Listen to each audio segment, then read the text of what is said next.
High SSC শিক্ষার্থীবৃন্দরা সবাই কেমন আছো? তোমরা যারা এসএসসি পরীক্ষা পাশ করেছো তাদের একটা এখন চিন্তা কবে থেকে একাদশ শ্রেণীতে ভর্তি হব। একাদশ শ্রেণীতে ভর্তি হওয়ার জন্য অলরেডি নোটিশ প্রকাশ করে দিয়েছে ওয়েবসাইট থেকে। একাদশ শ্রেণীতে প্রথম পর্যায়ে আবেদন শুরু হবে ২৬ মে ২০২৪ ইং তারিখ থেকে ১১ জুন ২০২৪ ইং তারিখ পর্যন্ত। প্রথম পর্যায়ের ফলাফল প্রকাশ করা হবে ১৩ জুন ২০২৪ ইং তারিখ পর্যন্ত। দ্বিতীয় পর্যায়ে আবেদন শুরু হবে ৩০ জুন ২০২৪ ইং তারিখ থেকে ২ জুলাই ২০২৪ ইং তারিখ পর্যন্ত এবং দ্বিতীয় পর্যায়ে ফলাফল প্রকাশ করা হবে ৪ জুলাই ২০২৪ ইং তারিখে। তৃতীয় পর্যায়ে আবেদন শুরু হবে ৯ জুলাই থেকে ১০ জুলাই, যা একদম পর্যাপ্ত নয়, তোমরা চেষ্টা করবে পূর্বে থেকেই আবেদন করার। এবং তৃতীয় পর্যায়ের ফলাফল প্রকাশ করা অনলাইন ভর্তি। কীভাবে ভর্তি হবা? শিক্ষা বোর্ড কর্তৃক অনুমোদিত সকল শিক্ষা প্রতিষ্ঠানের একাদশ শ্রেণীতে ভর্তির জন্য অনলাইনের মাধ্যমে আবেদন করতে হবে।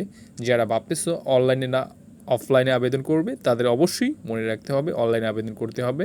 এবং নিচে কোন ঠিকানা আবেদন করতে হবে ঠিকানাটা বলে দিচ্ছি: xiclassadmission.gov.bd। শিক্ষার্থীরা শুধুমাত্র অনলাইন মাধ্যমে আবেদন করতে পারবে এবং অনলাইন ফি হচ্ছে ১৫০ টাকা। আবেদন ফি জমা সাপেক্ষে আপনি সর্বনিম্ন ৫টি এবং সর্বোচ্চ ১০টি কলেজ পছন্দক্রমে ভিত্তিতে নির্বাচন করতে পারবেন। একজন শিক্ষার্থী যতগুলো কলেজ নির্বাচন করবে তার থেকে মেধা এবং কোঠা অনুসারে পছন্দক্রমে তাকে একটি মাত্র কলেজ নির্ধারণ করে দিবে। তবে আপনি চেষ্টা করবেন আপনার পছন্দ অনুসারে, আপনার পয়েন্ট অনুসারে কলেজ নির্বাচন করার, কারণ আপনার পয়েন্ট অনুসারে কলেজ নির্ধারণ আপনাকে করবে।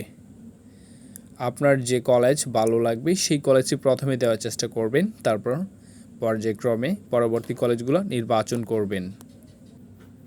এবং যখন এডমিশন শুরু হবে এই নিয়ে আমাদের একটি ভিডিও দেওয়া হবে। আপনারা আমাদের চ্যানেলটি সাবস্ক্রাইব করে সাথে থাকবেন এবং ইনফরমেটিভ ভিডিও পেতে info.bd24 চ্যানেলটি সাবস্ক্রাইব করে আমাদের সাথে থাকবেন। দেখা হবে পরবর্তী ভিডিওতে।